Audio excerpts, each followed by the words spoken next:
सिंचाई मंत्री उत्तम कुमार रेड्डी ने पूर्व मुख्यमंत्री केसीआर पर निशाना साधा है। उन्होंने कहा कि सिंचाई के क्षेत्र में केसीआर ने जितना शोषण किया है उतना देश में किसी ने नहीं किया होगा। केसीआर द्वारा जुनगामा और सूर्यापेट जिलों के दौरे के बाद कांग्रेस सरकार की आलोचना करने वाली केसीआर की टिप्पणियों पर मंत्री उत्तम कुमार ने पलटवार किया है। कल केसीआर इस बात से नाराज थे कि उन्होंने सब कुछ झूठ बोला। बीआरएस सरकार के दौरान किसानों को फसल बीमा नहीं दिया जाता है। बीआरएस देश की एकमात्र सरकार थी जो फसल बीमा नहीं देती है और बाढ़ और सूखे से फसल बर्बाद होने पर केसीआर ने 1-2 जगह जाकर ड्रामा किया और 1 रुपया भी नहीं दिया है। उन्होंने कहा केसीआर ने झूठ बोला था कि माई काम नहीं कर रहा है तो वही बिजली चली गई। वहीं बिजली के मामले में बीआरएस ने कुछ नहीं किया। वहीं हम 24 घंटे बिजली की नीति जारी रखे हुए हैं। उन्होंने स्पष्ट किया है कि राज्य में कोई बिजली कटौती नहीं हो रही है। तेलंगाना में 13 मई को लोकसभा चुनाव होंगे। तेलंगाना में कुल 17 लोकसभा सीटें हैं। वहीं एमपी के इन सभी पदों के लिए एक ही चरण में चुनाव होंगे। इसी पृष्ठभूमि में कांग्रेस पार्टी तेलंगाना में लोकसभा सीटों के लिए प्रभारियों की घोषणा की है।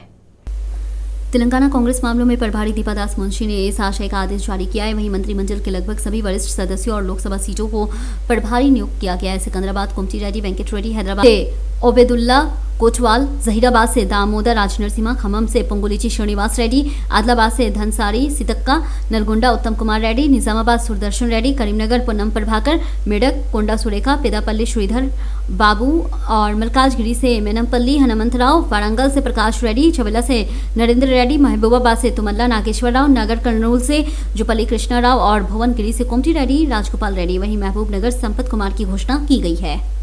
कांग्रेस पार्टी एक्स के मंच पे बीआरएस प्रमुख केसीआर पे व्यंग्य किया गया है। क्या ये कांग्रेस द्वारा लाया गया बदलाव है जिसने 10 साल के शासन के दौरान कभी भी किसानों की बात नहीं सुनी हो और किसानों की समस्या को छोड़ दिया हो, जो खेत में विलसितता के अलावा कुछ नहीं जानता है, उस पर टिप्पणियां की। केसीआर ने शिकायत की है कि यदि आपने 10 सालों में 8000 से अधिक किसानों को मार डाला है, यदि आप मगरमच्छ के आंसू बहाते हैं और सहानुभूति का नाटक करते हैं तो कोई भी नहीं होगा जो आपके चोर की बातों पर विश्वास करेगा। उन्होंने कहा है कि आपको तेलंगाना के हर गांव में आना होगा, आपको लोगों के बीच आना होगा और पश्चाताप करना होगा और अपने पापों का पर्याचित करना होगा। तेलंगाना में कांग्रेस और बीआरएस पार्टी के नेताओं के बीच जुबानी जंग जारी है। हाल ही में बीआरएस के कार्यकारी अध्यक्ष केटीआर ने एक्स ने कांग्रेस पार्टी के खिलाफ जवाबी हमला बोला है। विपक्ष और मीडिया का कहना है कि केसीआर ने क्या किया है।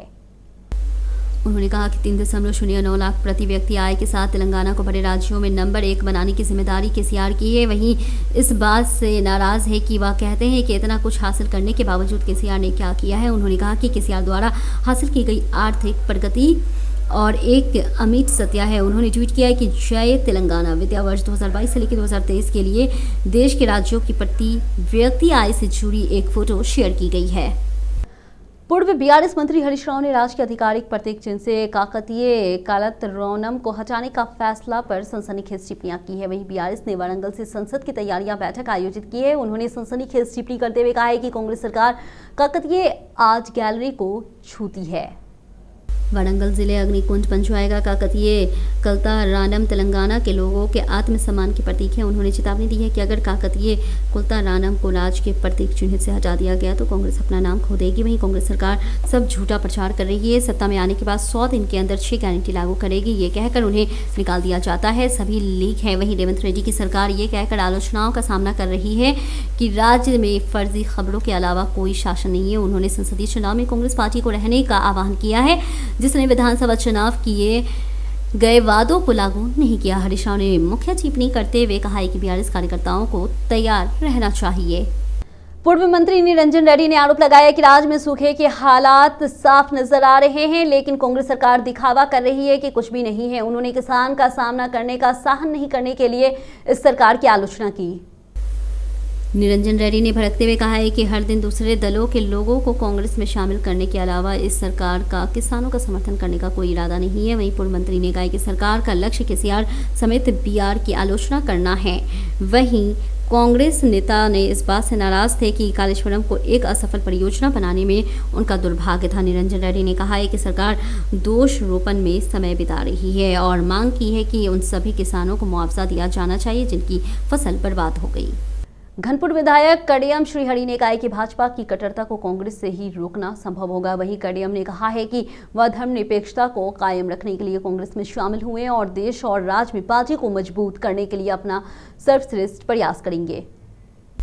वर्धनापेट विधायक KR ने कहा है कि कांग्रेस में शामिल होने के अवसर पर पार्टी के नेताओं के साथ बैठक कर रहे हैं। उन्होंने कहा कि उनकी मुलाकात नागराजू से हुई है। उन्होंने कहा कि वह निर्वाचन क्षेत्र के लोगों को कभी नहीं भूलेंगे जिन्होंने वोट दिया और जीत हासिल की, और उनके विकास का समर्थन करना जारी रखेंगे।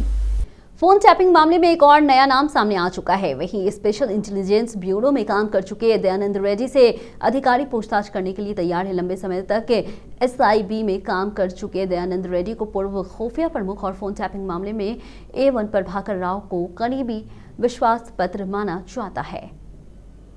इस मामले की जांच कर रही विशेष टीम दयानंद रेड्डी के साथ एक इंस्पेक्टर को भी नोटिस जारी करना चाहती है। पहले ही हिरासत में चल रहे अतिरिक्त पुलिस अधीक्षक भुजग राव और थिरुपतन्ना से आज चौथे दिन पूछताछ की गई है। वहीं प्रभाकर राव के पुलिस के सामने पेश होने की भी चर्चा है। क्या फोन टैपिंग मामले में अहम किरदार माने जाने वाले प्रभाकर राव पुलिस के सामने सरेंडर करेंगे? ऐसा लगता है कि सभी उंगलियां पूर्व SIB प्रमुख की ओर उठ रही है। वहीं क्योंकि अब तक गिरफ्तार किए गए पुलिस अधिकारियों ने जांच के दौरान गवाही दी और हमने वैसा किया जैसे प्रभाकर राव ने कहा था। ऐसा लगता है कि प्रभाकर राव इस मामले के इंटरपोल के पास जाने के पहले आत्मसमर्पण करने के फैसले पे पहुंच गए हैं। इसी क्रम में वह अमेरिका से लौटे हैं। बताया गया है कि वह जांच की टीम सामने पेश हो सकते हैं। अगर प्रभाकर राव सरकारी गवाह बन जाते हैं तो इस मामले के पलटने की कोई संभावना नहीं है।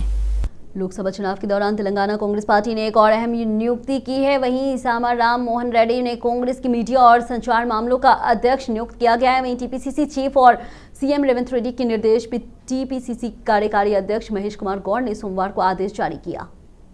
ज्ञात है कि सामा राम मोहन रेड्डी TPCC के आधिकारिक प्रवक्ता है। वहीं दूसरी ओर वह सोशल मीडिया प्लेटफॉर्म के तौर पे भी सक्रिय है। इस बीच कांग्रेस पार्टी लोकसभा चुनाव में बहुमत हासिल करने के लक्ष्य के साथ रणनीति लिखेंगे। वहीं कांग्रेस पार्टी लोकसभा चुनाव में BJP और BRS पार्टियों को हराने का लक्ष्य लेकर आगे बढ़ रही है।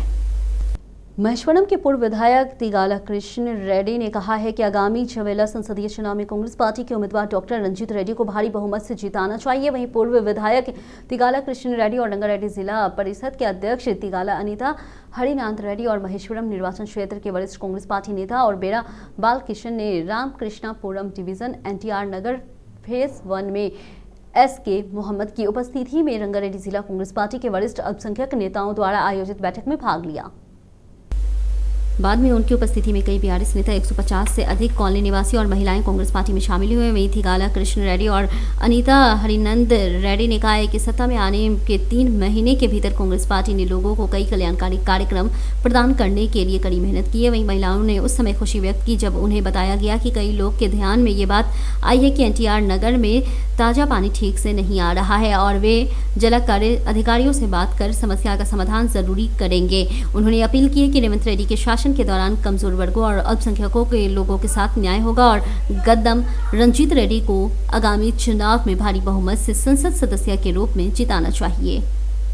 भारतीय जनता पार्टी प्रदेश में डबल डिजिट में लोकसभा सीटें हासिल करने का लक्ष्य लेकर के जनता के बीच जा रही है। वहीं लोकसभा लोगों ने 10 साल में हुई प्रगति के बारे में बताने के लिए निर्वाचन क्षेत्र बैठकें आयोजित कर रही है।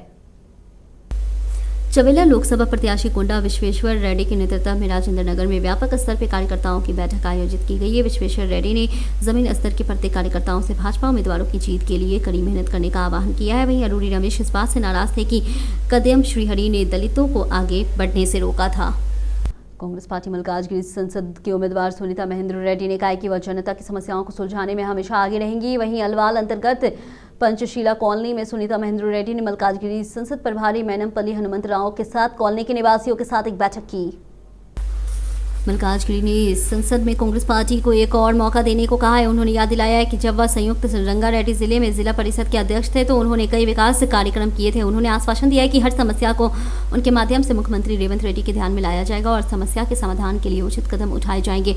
बाद में मैनमपल्ली हनुमंतराव ने कहा कि बीजेपी पार्टी देवताओं को रोककर राजनीति करने का इरादा रखती है। वहीं मैनमपल्ली ने कांग्रेस पार्टी को भारी बहुमत से वोट देने और हाथ के निशान के लिए वोट करने को कहा है। कार्यक्रम में कांग्रेस नेता नक्का प्रभाकर और कॉलोनी वासियों और अन्य लोगों ने भाग लिया।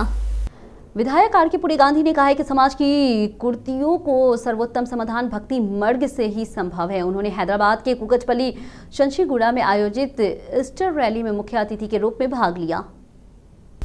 गांधी ने कहा कि जिस दिन यूशी सूली पर चढ़कर जीवित हुए थे उस दिन को पूरी दुनिया में एक त्योहार के रूप में मनाया जाता है। वहीं जेरूसलम प्रेयर चर्च के तत्वाधान में आयोजित इस रैली में बड़ी संख्या में ईसाई भाई, पदारी और युवा शामिल हुए। वहीं पूर्व एमएलसी राजेश्वर राव और 124 डिवीजन पास्टर्स फेलोशिप के अध्यक्ष एम राजू, ममता राज, वरिष्ठ पत्रकार डॉक्टर विपर्थी और अन्य ने भाग लिया।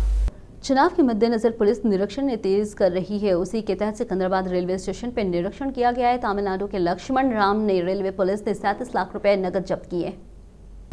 पुलिस ने कहा है कि उन्होंने नकदी जब्त कर ली क्योंकि उन्होंने उचित दस्तावेज नहीं दिखाए। मामला दर्ज कर जांच शुरू कर दी गई है। पूरी जानकारी मिली